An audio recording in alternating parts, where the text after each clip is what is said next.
Timing and spacing are probably the two most important aspects of creating good animation. In the Animator Survival Kit, Grim Natwick is quoted as saying, "Animation, it's all in the timing and in the spacing." There's more to the quote, but it's not really relevant, and to be honest, could be taken as slightly offensive. But I'm not here to cause a debate about that, I'm just here to talk about timing and spacing. The point is that timing and spacing are incredibly important in animation, and some, myself included, would say the most important. Timing is one of the 12 principles of animation, and if you're an animator and you don't know about the 12 principles of animation, get your shit together, okay? It's only gonna help you to be a much better animator. So timing and spacing work together to make your actions believable and have weight. Timing is how long a character takes to get from point A to point B. Basically, key pose to key pose. So this ball might roll from A to B and take 24 frames to do that. 1 second. That's the timing. Spacing, however, refers to the spacing of the in-betweens or frames between the key poses. That's what affects things like slow in and slow out or ease. So let's look at a bouncing ball. The ball starts out sort of slow, so we have the keyframes closer together. Then as the ball falls, the keyframes are further apart because that fall, with gravity pulling down on it, is pretty fast. The further apart keyframes are, the faster that motion is. And vice versa, the closer keyframes are together, the slower that motion because it needs to work through more keyframes. So when the ball bounces off the ground, it's accelerated with that force of pushing off the ground. So again, there are fewer keyframes since that movement is faster as it pushes off. But as it starts to arc in the air and reaches the apex, it slows down. So the keyframes are closer together again.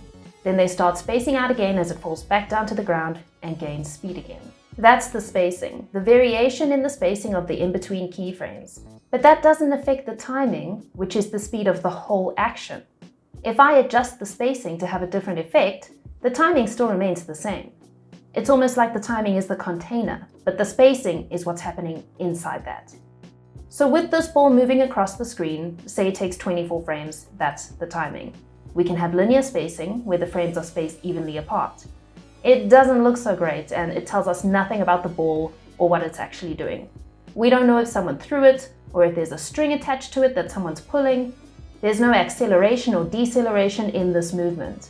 It doesn't really give us any information as to the weight of the ball or the circumstances behind its movement. So we need to work on the spacing. We can have the ball decelerate so it comes in fast and then slows down, as if maybe someone hit the ball with something, and we do that by having the keyframes start out far apart, so it starts out faster, and then they get successively closer together so the ball eases gently into a stop.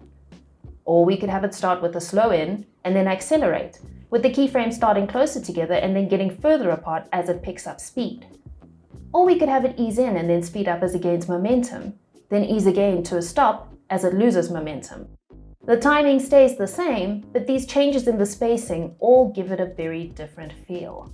If something you've animated looks too slow, it's all well and good to go and grab that last keyframe and move it up to try and speed up that action. But if the spacing is wrong, it's still gonna look bad. So if you've used reference for your animation, which, might I add, you really should be doing, and you're using the exact same timing as the reference, the problem might not be in the timing, it's probably in your spacing. When animating, you'd usually plot out your timing first and then go back and work on tweaking the spacing. And they're both very dependent on the context of the action and the object's properties. You need to consider physical properties like weight and scale, gravity, external forces like air resistance, as well as emotions and the context of the scene. And the timing and spacing of your animation is what should convey these properties to us as the audience. So imagine if you have an elephant walking and you have a mouse walking beside him.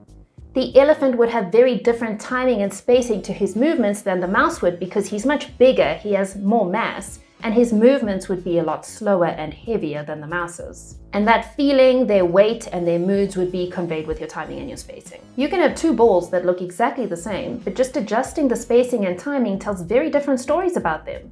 This ball could be a ball getting bounced by a basketball player, while this one could be a yo-yo. The ball on the left, while the same size as the ball on the right, looks heavier just by having different timing and spacing. Even something as simple as a blink can communicate very different things with different timing and spacing. This person could be really excited or anxious, while this one looks really tired. There is so much you can do with just the timing and spacing in your animations, and it's one of the very most important concepts to grasp. So if you want to practice your timing and your spacing, I would recommend choosing an action and animating that exact same action several times with different timing and spacing to convey different circumstances, different moods, different properties of that person, character, object, whatever it is that you're animating. See how far you can push it. See how different you can make this one action feel just with varying timings and spacings. It's pretty incredible what you can do with a scene by just adjusting this seemingly small thing.